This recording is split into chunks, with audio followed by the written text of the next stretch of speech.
It's a ring. It's 3 to 4 feet taller than reality. Its ropes are red, white, and blue. Its platform is blank, stretched canvas.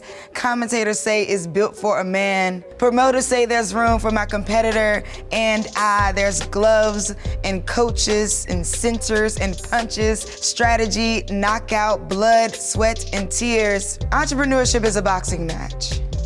We, the women, know how to stay light on our feet. We slide through insecurity, we shuffle through sexual harassment, me too. We dip and block, duck and land, then suddenly, the predefined role of woman calls our name. Wife, feminist, mother, bitch, grandma, cook, auntie, babysitter, nasty woman, pow, right in the kisser. I lose balance, fall.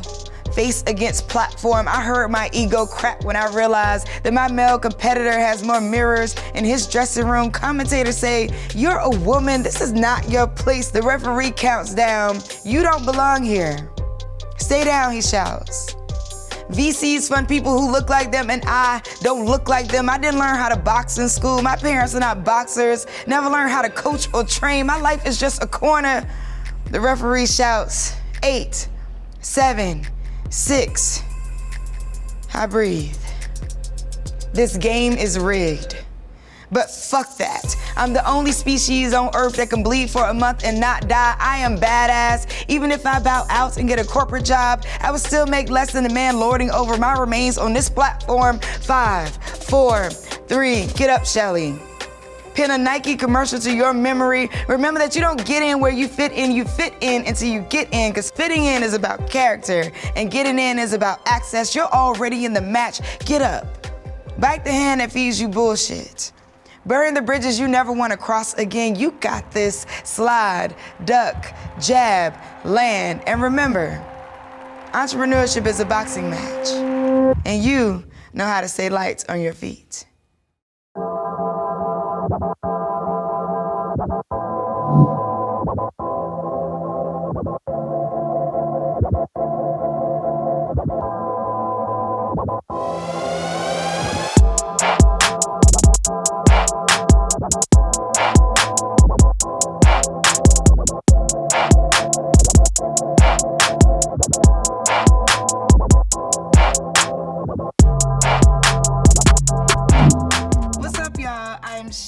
The founder and CEO of Black Girl Ventures. BGV is a social enterprise dedicated to creating access to capital, capacity, and community for Black and brown women identifying founders. Today, we are excited to announce that we are holding the first ever pitch competition tournament with Nike.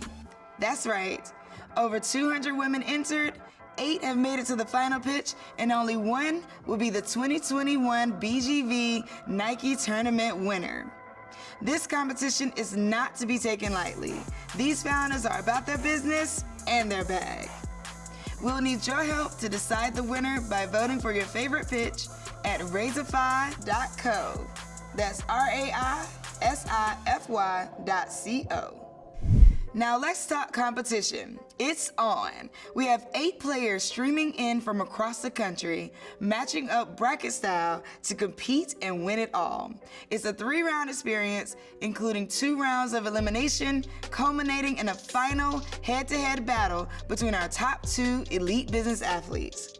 It's the prizes for me. Our 3rd place winner will receive $5K in funding. 2nd place, $10K, and 1st place will get $30,000 plus an additional $30K in marketing support to take their business to the next level. The champions and I will deliberate for round 1 and 2, but ultimately it's up to you, the community, to decide who wins it all, so stay tuned. Now let's meet the champions that will be asking questions, calling the shots, and making eliminations for rounds 1 and 2. Our champions are all elite business athletes who make big moves on any playing field they enter, specializing in strategy, marketing, investing, and more. Without further ado, let's welcome the 2021 BGV Nike Tournament champions. First up, entrepreneur and co-founder of the Black in Fashion Council, Sandrine Charles. We also have two-time WNBA champion and co-owner and VP of the Atlanta Dream, Renee Montgomery.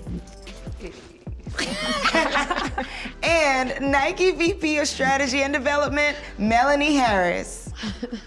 Welcome, ladies. Hi. What's up? Hey. Tell me about, what are you looking for tonight? What do you want to see? What do you want to hear from the business pitching?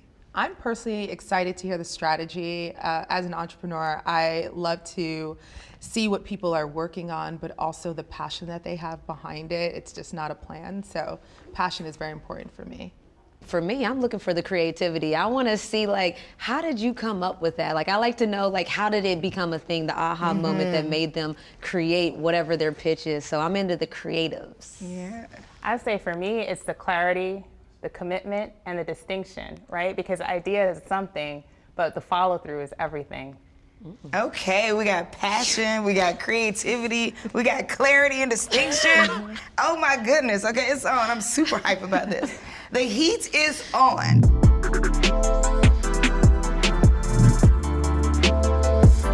And now, Kayla Castaneda, the founder of Agua Bonita. Growing up, my grandpa would come home from work with bags full of fruit from the fields, super ripe because he couldn't just let them go to waste. These fruits would end up as sweet drinks, or my personal favorite, sprinkled with chili powder for the family to enjoy. And if there was a party, and there was always a party, even more reason for a variety of aguas frescas to be made. I wanted that same experience without all the sugar, and my time building brands for Coca-Cola showed me that they wanted this too. So I set out to make my own. I'm Kayla Castaneda, co-founder of Agua Bonita, the first better-for-you aguas frescas. Aguas frescas are a traditional drink made from fresh fruit blended into non-sparkling water and sweetened. But what's special about Agua Bonita is that we use no added sugar in our blends, only relying on fruit for sweetness. Every can is low calorie, low sugar, and all natural. In the process of creating our drinks, we upcycle produce, helping to eliminate food waste. Upcycling is a process of taking perfectly fine fruit that didn't make it to the grocery store and putting it to use instead of waste, just like my grandpa did. Paired with aluminum cans, and our drinks taste good, make you feel good, and are good for the planet. Agua Bonita fills a crucial white space in the ready-to-drink market.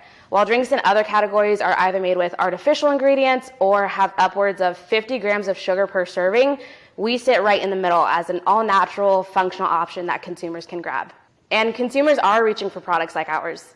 The category is up in popularity by 191% since 2010, but mainly found only in fountain drink format. So we're defining what modern aguas frescas are. And this is a huge opportunity to define the future of the category at large.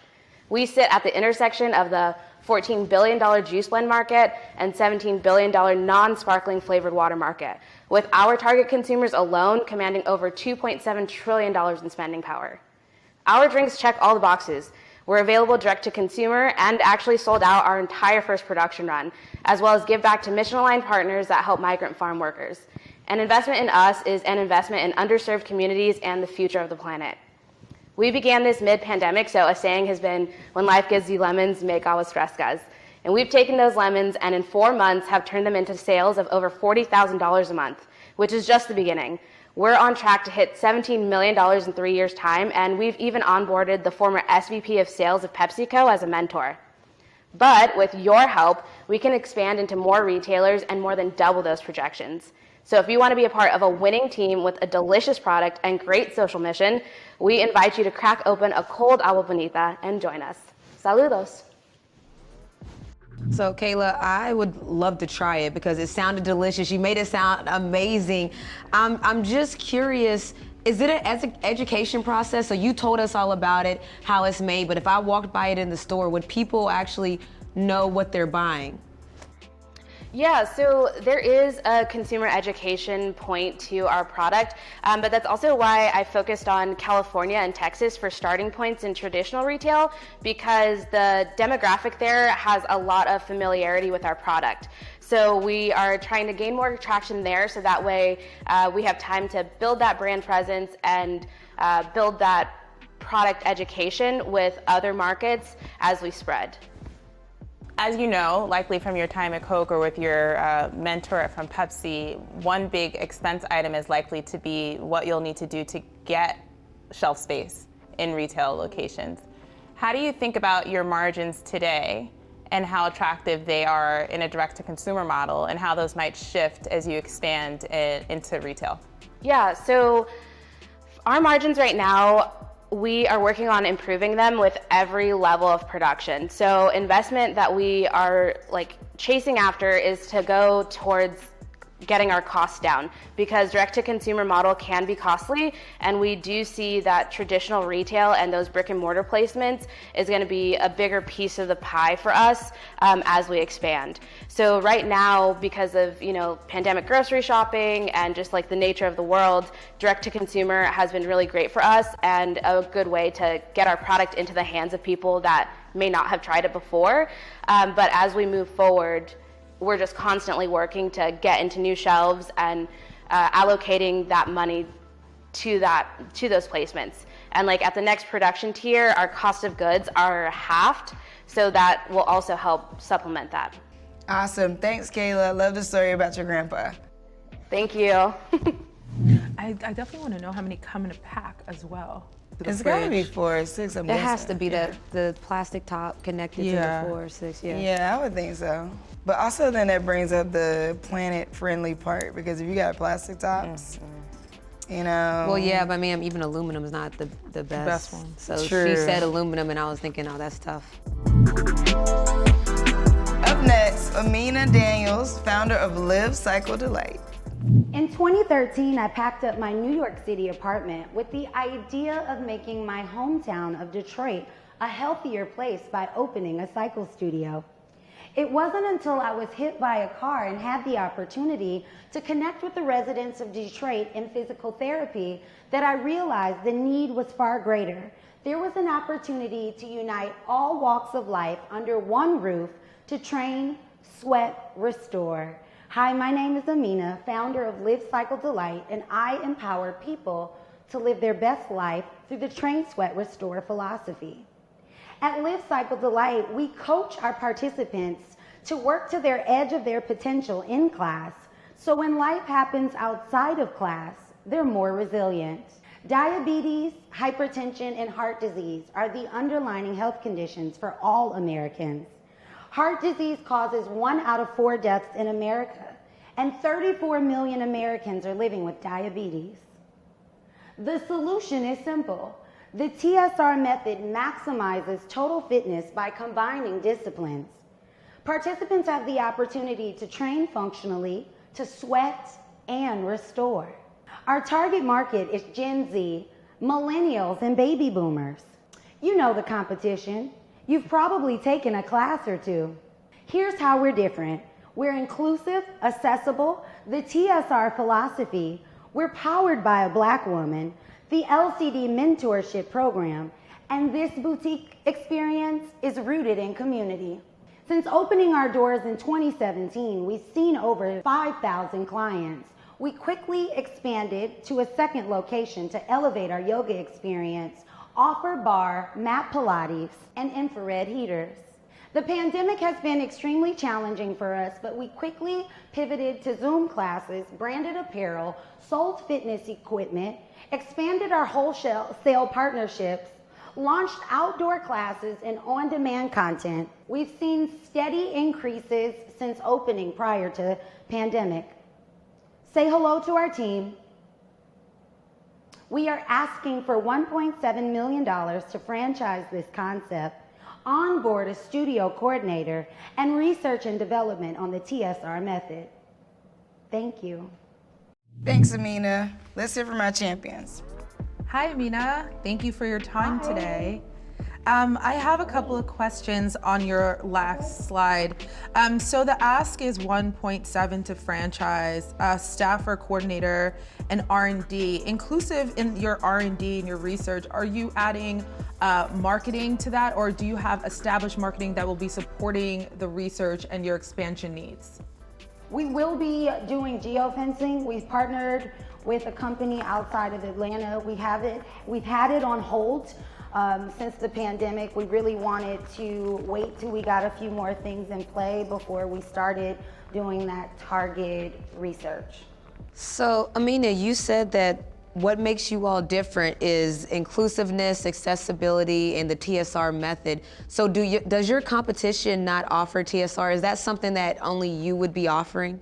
Yes, it's a unique blend of workout experience that we have created. A lot of fitness studios have one dimension fitness, or they have a circuit training class that combines a variety of fitness disciplines. But at Live Cycle Delight, we can create a variety of programming under the TSR philosophy. And it is something that we are looking to franchise and license and do a little bit more research and development so we can have a system that is like the Tracy Anderson method, where you can purchase the experience previously on DVDs, but obviously now you can just download content. Awesome, Amina. Thank you for telling us how Live Cycle Delight is helping people train, sweat, and restore. Thank you.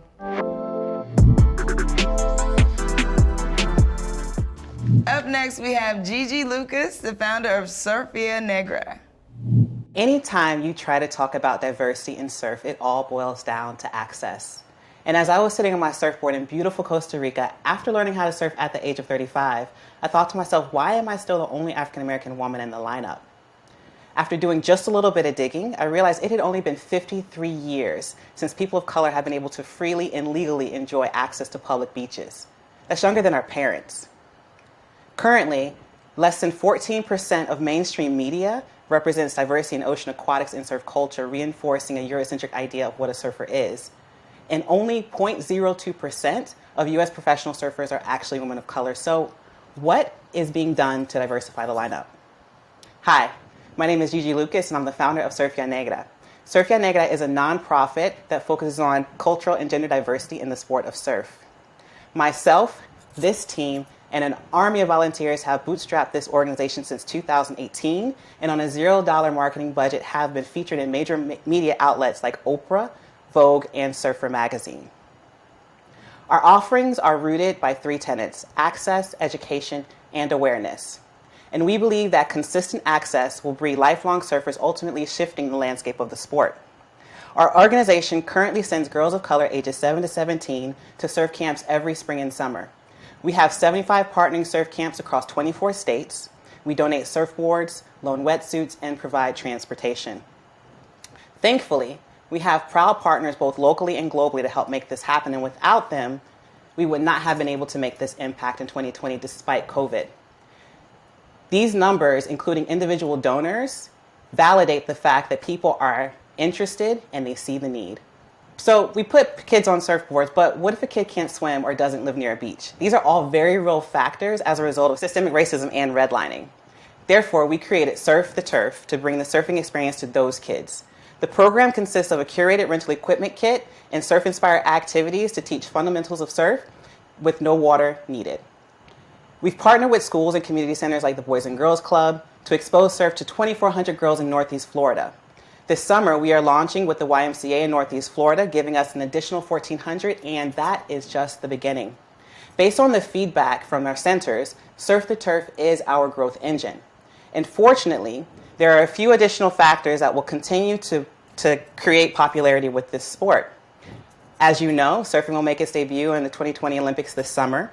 Wave pools are increasing in popularity, and the pandemic has propelled people back out into nature after quarantine. Similar programs using different sports are able to reach on average 200,000 kids per year. However, based on these growth factors, we believe our opportunity is exponentially more. We are raising $250,000 to 10x our Surf the Turf rental equipment inventory, increase staff, and implement supply chain management technology. This will position us to reach 1 million kids in a sustainable way by end of year 2020. And when we do this, Sofia Negada, all of our invested partners in the world will show everyone that Black girls are not only magic, but they walk on water too. Thank you. All right, so we got questions for Gigi. What are you thinking? Gigi, this is fantastic. I'm older than 35 and I've still never been on a surfboard, so I'm inspired by what you're doing and what you're doing for children younger than both you and me. How do you think about the long-term sustainability of your funding model? It seems like it comes today mainly through donations. Is there a path as surfing gains more popularity, including visibility through the Olympics, where children can take this up both as a method of exercise, but also a way to maybe go to college or continue competing throughout their lives? Yeah, so in terms of sustainability for the organization, this is why we're focusing on the growth of Surf to Turf. The revenue from the rentals will be able to cover our operational costs and also help us expand over year. If we stay in bootstrapping mode, we'll be sustainable not barely, but we will be sustainable by 2022, which is actually better than most nonprofits our age.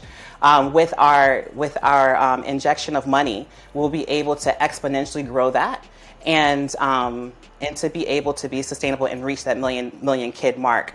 In terms of kids and their skill level and being able to sustain and be lifelong surfers, that comes with our surfboard donations for kids who go through our camps. They have ready access to wetsuits, and our partners like Patagonia, Sunbum, even USA Surfing, we have a network to plug them into, and if they want to keep going. Fantastic. Awesome, Gigi. We appreciate that. I love, not only are Black girls magic, but they can walk on water. Yes. That's everything. Yes. Thank you so much. Great pitch. Thank you. Iffy Obi, founder of The Fit In. Hey guys, if I asked you why a lower rate of Black women work out, you'd probably say it's because of our hair. Well, a review of over 40 studies show that there are larger barriers to entry than just our hair. Key ones being lack of support, lack of role models, and lack of facilities in our area. I'm Iffy, and in 2018, I looked at the wellness space and saw the gaps firsthand. Of the over 500 spaces in New York City offering strength training, Pilates, and bar boutique fitness classes, none were Black women owned, and none were in my neighborhood of Bed-Stuy, Brooklyn. Enter The Fit In, the first brand to make quality strength training, Pilates, and bar accessible to those in Bed-Stuy and East Brooklyn. The Fit In centers Black women by bringing them to the front of the room so we can have your back throughout. In our first 2 years, we opened 3 fitness studios, 100% self-funded, by offering small class sizes with knowledgeable Black and POC instructors, allowing everyone in the room to feel seen, and creating community events to build bonds and relationships through wellness. In 2019, we saw a 2.5x growth in revenue, a 25% growth in new customers, and a 70% retention rate. In 2020, COVID ravaged the fitness industry, but we made significant pivots to keep generating revenue and to keep our community healthy. We launched on-demand, virtual, and outdoor workouts to offer variety in movement, in class times, as well as in price points. Because of our work, we landed features and partnerships with Shopify, TikTok, American Express, and Beyonce, just to name a few. When it comes to the Fit In, there is no competition. We created a movement around social good and wellness by offering convenience, variety, safety, and support to those typically unseen in the wellness industry, something our competition just isn't willing to do. The Fit In success is about its knowledgeable and supportive team of instructors working with the community. That's why this year we partnered with a Black-owned studio in the south side of Chicago to launch our inaugural Pilates mat teacher training program, creating more BIPOC Pilates instructors. They have the Fit In stamp, which represents inclusion, diversity, and accessibility. They have the ability to launch their teaching career with us on demand, virtually, or in person with our supportive environment. In addition, we make our certified instructors and techniques available to gyms and studios globally through the Fit In network, allowing them to utilize our marketing and messaging when our standards are met. Our teacher certification sold out in 3 weeks and is filled with multi-clients looking to be what they can now see.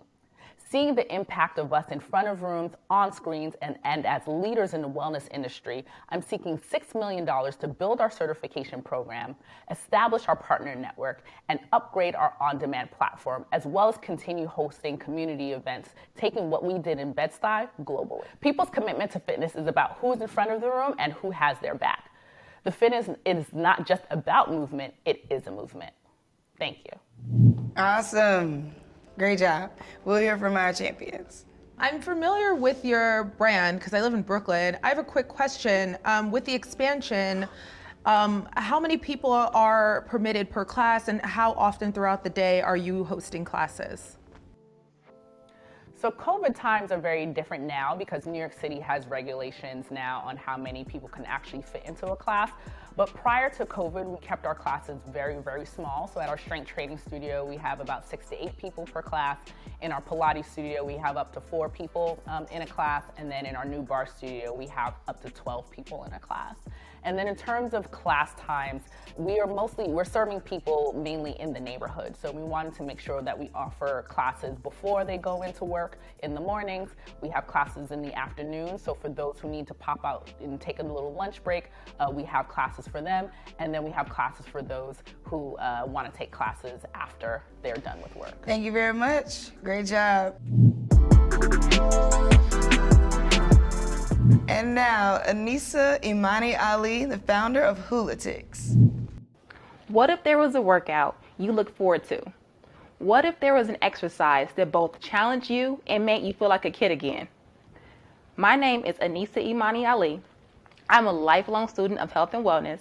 I have a corporate background in coaching and consulting. I'm a trained dancer and a big kid. I created Hula Ticks because I was bored with my other workouts, and I wanted a workout that was really fun and that also helped keep my body healthy and toned.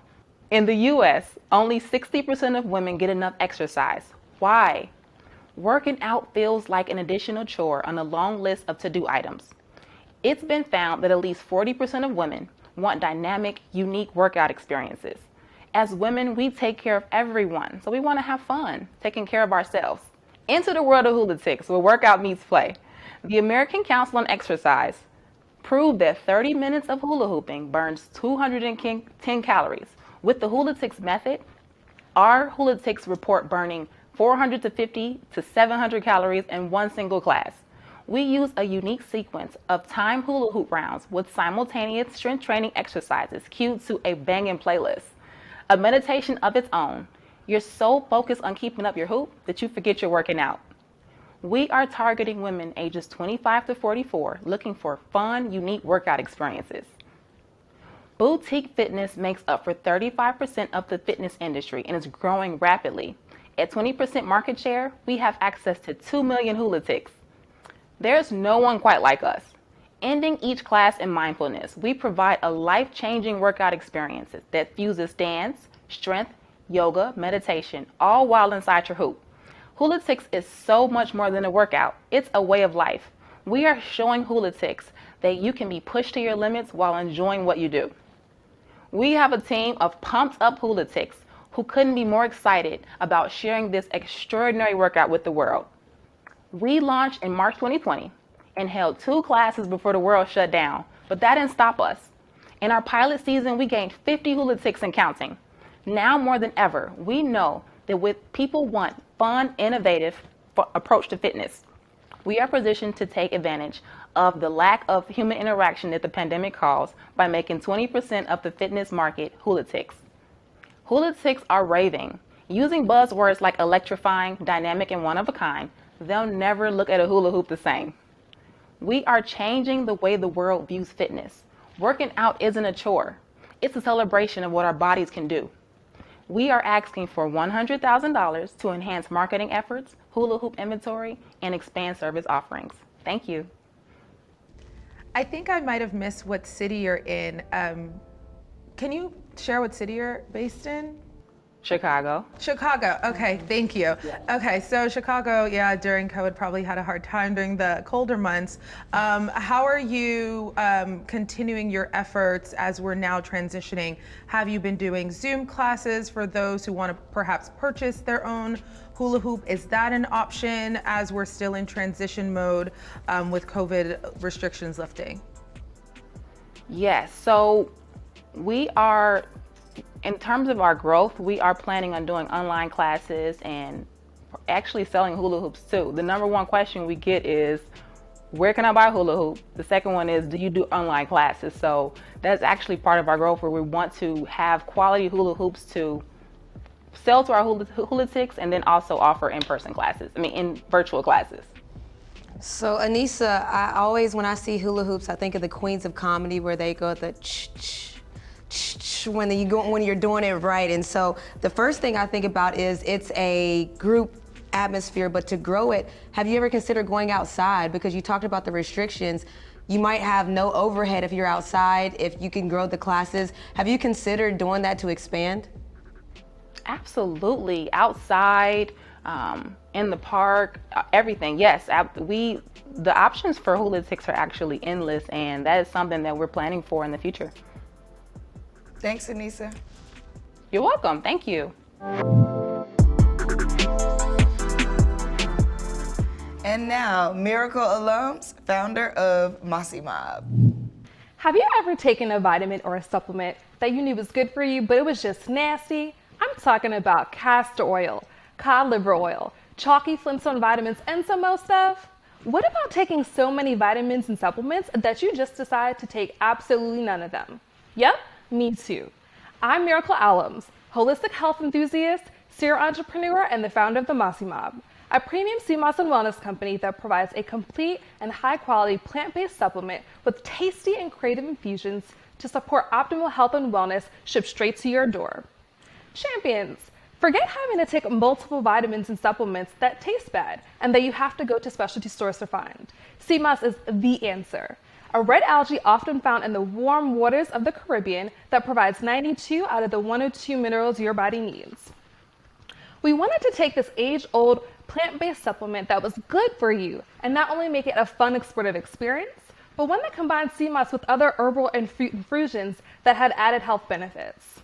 As a champion, you know how important it is to have supplements with a variety of benefits that help you to perform your best.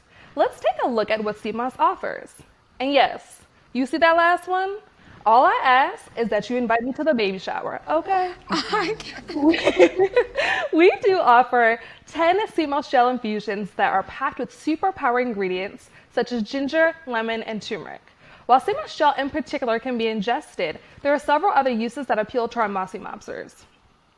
We also wanted to offer other mediums that Mossy Mobsters can enjoy, so they can really reap the benefits of sea moss. So we developed other pillar products such as syrups and capsules that may appeal to a larger audience. On a global scale, supplements is a $140 billion industry, with $55 billion being in the US. With a product as outstanding as our sea moss, and the fact that according to CRN's 2020 consumer survey, 4 out of 5 Americans takes a daily dietary supplement, there's potential to hone in on 11 billion of that market. Particularly since the start of the pandemic, with more users looking to boost their immune system, our complete supplement is needed not just right now, but in the future to come. But don't just take my word for how amazing and outstanding our products are. See what our loyal Mossy Mobsters have to say. It's the 5 stars for me. It's clear that with our direct-to-consumer business model, we have a leg up on the other guys with the variety and accessibility at the forefront. Our numbers say so too. Since our launch in May of 2020, we've had close to 3,000 Mossy Mobsters join our journey, with an average order value of $51, totaling to over $137,000 in sales. We're located in local stores here in Atlanta and will be on Amazon next month. With your support, this team of champions can continue the roadmap to scale by focusing on our 6 pillars: marketing, operations, quality assurance, inventory, logistics, and product expansion. Champion with us, and let's mob out to optimal health and wellness, baby. All right, champions. Love it, love it, love it. Miracle, I have to tell you, your reference to cod liver oil gave me flashbacks and chills. I'm Caribbean too, and so I know about those spoonfuls of cod Listen. liver oil. And I also remember the slimy texture of sea moss. What do you do to maintain the freshness of the sea moss? And then how do you encourage folks to avail themselves of all the benefits when it may not be as palatable to a wide audience? Yeah, absolutely. That's such a great question. So to maintain the freshness of sea moss, it first starts with our soaking process. So you can soak sea moss anywhere between 4 hours minimum, but we like to soak it at least for 24 hours and 40 hours maximum. So we do at least a triple soak process. On the second soak process, we use limes. So limes is a natural preservative, and key limes is the best type of lime that you should use, so that helps to maintain the freshness. Now, the other thing that's really helpful to maintain freshness and the shelf life is also to freeze it. So we freeze all of our sea moss before we actually ship it, because as you probably know, sometimes shipping, USPS, they're like, oh, you have a package? So we send ours 2-day priority, and we use UPS as well. So that freezing really helps to extend the shelf life, and we also let our customers know that it's really helpful to take the sea moss gel and take it to your ice cube tray. So you put in the ice cube tray, and that's actually a really perfect portion size, so you can just use it when you need it. And for folks who may think that sea moss gel in particular is not as palatable, that's okay. And that's why we're offering capsules as well, so you can still get the benefits of sea moss gel. And we're also launching powders as well. So if you want your sea moss benefits, your 92 out of the 102, take your tablespoon and you pop it in your smoothie, and you keep it going. Awesome. I love how you said let's mob out and that you call people mobsters. Right. That's right. That's right. Awesome. Thank you so much, Miracle. Thank you. Love her energy. Is she being more cute? I'm like, she's great. I am gonna buy the sea moss. Yeah, I know. Like I'm like, she might have got a customer. I keep on code for y'all, okay? She's still here, heard you. Yeah. No, I'm like, I'm gonna have to give me We're some gonna give sea you moss. full price revenue. Right. Right. We don't do the discounts here. Simone Gates, the founder of Sincerely Body. Hello, my name is Simone Gates, and I'm the founder of Sincerely Body. We help people manage and recover from physical pain with our safe and effective body care products. From a young age, I've always been active. This taught me to be tough and how to shake off minor injuries. But fast forward into adulthood, and while working as a corporate wellness trainer, I sustained an injury that I could not shake. At 25 years old, I began suffering from chronic pain. It affects over 60 million people a year. That's more than diabetes, cancer, and heart disease combined. Despite it being such a prevalent and predominantly affecting women, there's a lack of safe solutions outside of pharmaceutical pain medication. So I hit the kitchen and decided to formulate the solution. Our products, such as scrubs and ointments, aid in natural pain recovery. All ingredients are extensively tested for toxins with results posted to our website. This transparency and focus on safe formulas has elevated us to achieve 80% in customer retention. We personally know how much pain can affect one's entire life. Regardless if you're an elite athlete or not, everyone with pain can benefit from our safe solutions. Our perfect customers are 25 to 64 years old and are consciously seeking natural alternatives. Our plant-based formulas can safely support their road to recovery, which is why we've continued to grow within this $4.5 trillion industry. But I'd like to highlight a major guiding force that is incredibly close to my heart. I've been working as a health coach in West Harlem for the past 2 years and witnessed the community struggle with mental and physical well-being last year. Our company has a huge opportunity to uplift and stand up for the Harlem community through local employment and wellness education. We've already begun implementing wellness programming and will continue to do so as we grow. Our major strength is 15 plus years of wellness experience. Additionally, we're the only company offering a tailored subscription model, which provides convenience, personalization, and value. We're on track to do $175K in website sales this year, and we've been able to reduce our material costs by 46%, increasing our profit margins to 82%. We pivoted to launch wholesale recently and have worked with companies such as Uncommon Goods, bringing in $20,000 in purchase orders. Our average order value is $57, and our subscription model helps create brand loyalty, with the average spend being $1,000 a year. We're currently shifting to offer white labeling to fitness studios and sports apparel companies. We've been very fortunate enough to receive much support from fellow founders and executives from top companies, and have currently received marketing and brand strategy support from companies such as PayPal and Google. We are proud that in 2.5 years, we've been able to do $150K in sales with zero ad spend. However, we know we can triple our sales with additional marketing support. In the past, we've partnered with companies such as Spotify, WeWork, and Crate & Barrel. Our ask today is $225K, which would allow us to grow our fulfillment and production team here in Harlem. These funds will also help support our inventory capacity, community development, and marketing initiatives. Are you ready to join us? Thank you so much. Thanks, Simone.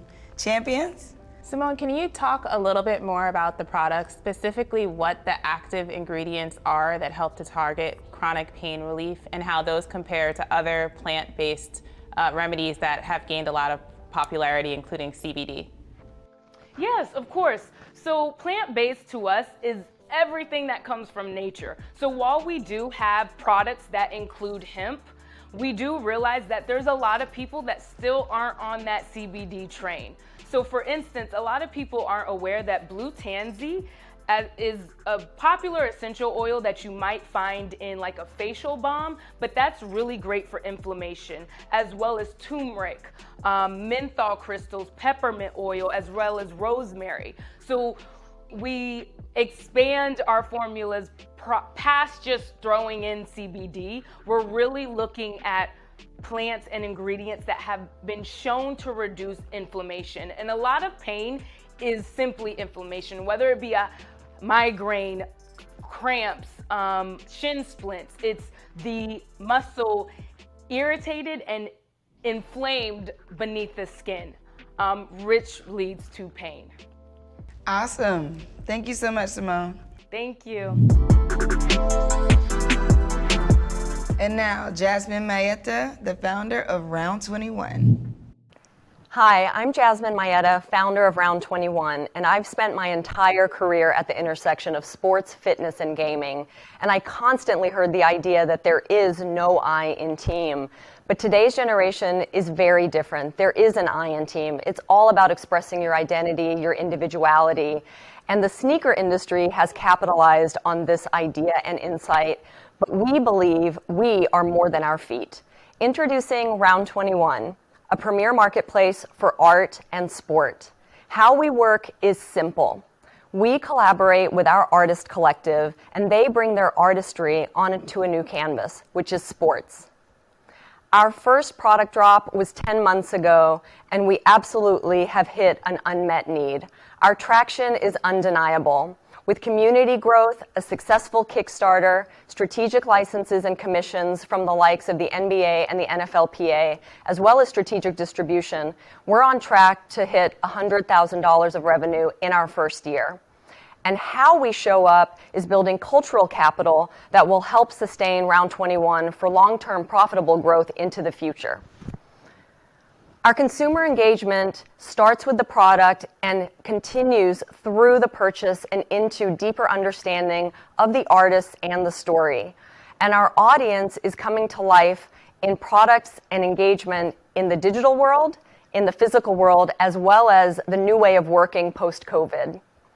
We're also at the very front of a pioneering space around the future of commerce, which is setting Round 21 up for an awesome opportunity to capitalize on the $70 billion market potential of sports equipment, in-game digital collectibles and cosmetics, as well as crypto art. Our unit economics are extremely healthy. Both our physical goods and our digital goods have significant margin. And we're in the middle of raising a $2 million round to help fuel and fund the future of sports and art, to bring to life the idea that what you play with should say something about who you are. Thank you. Thank you. Champions? Hi, you have great funding and a great track record thus far. How are you doing in marketing, and what social media tools are you using to target this Gen Z audience? Yeah, so we believe that today's consumer really wants to understand the story behind the products that they're consuming, as well as in our case, the artist that's behind the story.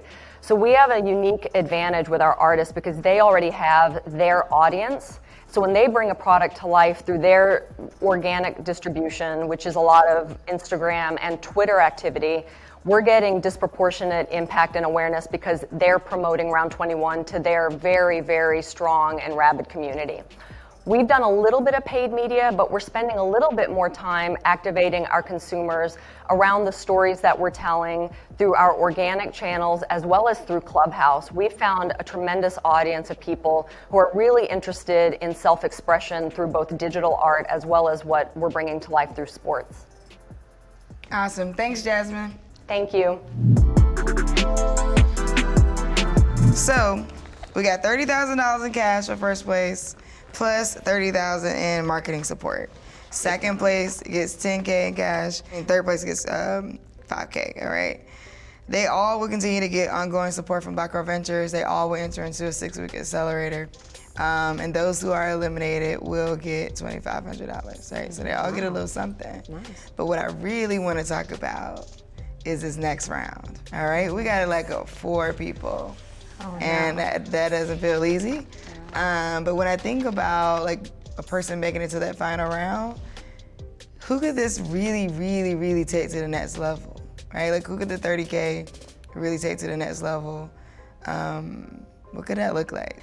I think there's so many great people here, but if we want to walk through the cadence of how people presented, I think that there were a couple of call-outs for me personally that seemed very strong, at least in terms of expansion. Do you want me to go. I like it. I love Live, Cycle, Delight, and I also like the Fit In. I like them both because they are targeting their own communities and ensuring that they're giving back to their communities versus going to like, you know, their biggest downtown area.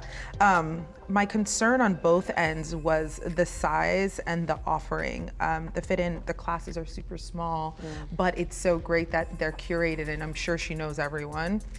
While Live, Cycle, Delight, you know, she had such a wide range of a target audience from Gen Z to baby boomers. And I feel like right now, Gen Z are the most spending customer base at the moment, from buying everything on Amazon during COVID and, you know, the longevity of them being her customers as well. So for me, I actually had 2 that stood out to me, and they're different. They're different too. I had Round 21 because she talked about getting into the crypto NFT space, and as we know, Dogecoin is still exploding. Literally, as I'm speaking right now, it's probably going up, and the cryptocurrency is a thing. And she talked about the gaming industry. I feel like the space she's in and the structure she has, they could really bang it out because the artists don't have a huge portion of the sales. I thought they would have more. And then I thought Agua Bonita, because she seems like, first of all, they already are, if they take your idea, honestly, and add the sparkling water after they ship it, I think I mean, they're already having a great sales in itself. And so I think that can make them explode. Okay, well, we'll keep that theme going. Melanie, do you have 2? You know, I have some overlap. I'm with you. I think Round 21 is really poised right now. I feel positive about the fact that they have net positive unit economics, even in their first year or less than a first year of business. And I agree that they are poised to grow, particularly as they look to expand more in digital. And then the other that really stood out to me actually was the Mossy Mob. I did want to see them too. I think there's a huge opportunity there, and they're right at the intersection of something that feels new and fresh, but is understandable to people. It's targeting, you know, rejuvenation and health benefits in a really natural way. And to be honest, so much of that is how do people feel and how much do they believe? And from a founder perspective, I feel like the founder really did a great job of engendering confidence in that product. And her personality, it really jumped out. I think she made us all feel very comfortable and also converted customers. I'm sure we'll all buy some after. Definitely. And I think Agua Bonita did the same thing. So it's so challenging to hone into just Yeah, I mean, there's a couple themes surfacing though. I think like it sounds like we're talking about customers, like the available market, like how far can they actually go with their growth. But also you talked about like the fit-in centering around like how well do they know the customer. So I think one piece that we've mentioned is like, do they have the potential to grow with customers? But then how well do they know the actual customer, which I think comes into play with Round 21 as well. But any thoughts on Sincerely Body, Hula Ticks, Sofia Negada? You know, I want to try hula hooping after hearing about Hula Ticks.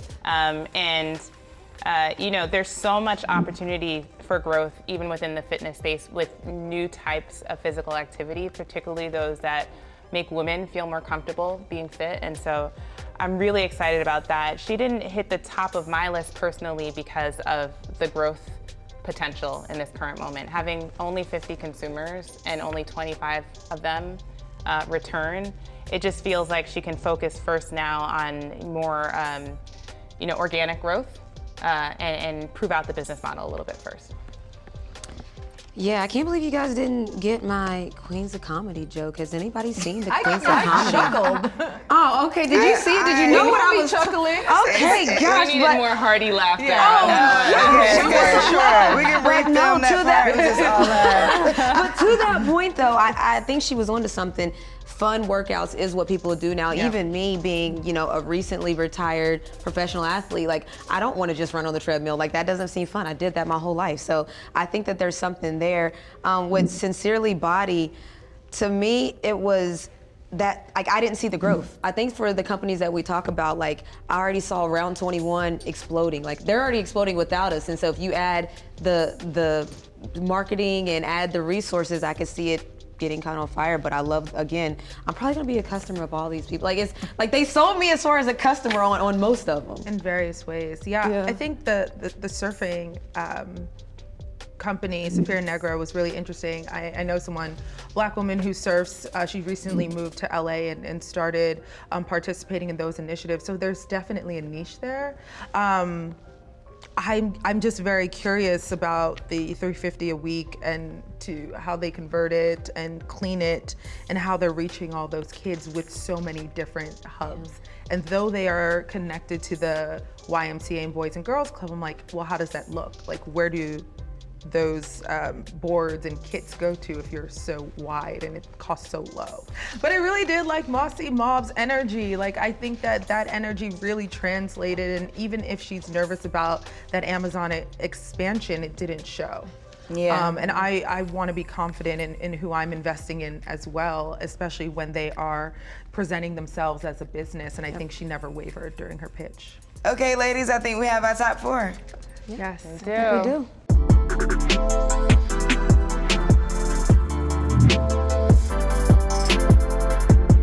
That's it for round one. We'll see y'all tomorrow for the semifinals, where we will go from 4 players to our top 2 players. In round 2, we'll dig into marketing, branding, and strategies for scaling your business. Stay tuned. The competition has only just begun. We're about to see these business athletes take it to the next level. Remember, resist being average. We'll see y'all tomorrow.